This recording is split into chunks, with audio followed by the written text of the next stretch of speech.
যত ওঠে ধ্বনি, আমার বাঁশির সুরে সারা তার জাগিবে তখনই। কবির সেই বাঁশির সুরে বেজে উঠেছিল সৃষ্টির অন্তনীল আনন্দ উৎসাহ, অন্ধকারে তিমিরভেদে আলোকের অভিযাত্রা। যে তিনটি রবীন্দ্র গানের নৈবেদ্যে সাজিয়েছি আমাদের আজকের উপাচার, তার মূল কথাটি হলো ওই আনন্দ। রবীন্দ্রনাথ লিখছেন, সৃষ্টির প্রধান ক্ষেত্র আকাশ, আকাশের এই আনন্দ নিয়েই সৃষ্টির আলো জ্বলছে। সেইখান থেকেই আমার মনের আনন্দ জ্বালাচ্ছি।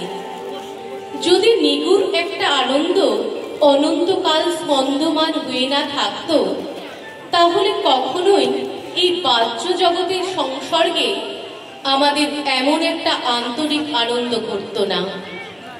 নিজের খানিকটা আনন্দ না থাকলে এই অখণ্ড আনন্দের সঙ্গে যোগ রক্ষা করতে পারা যায় না।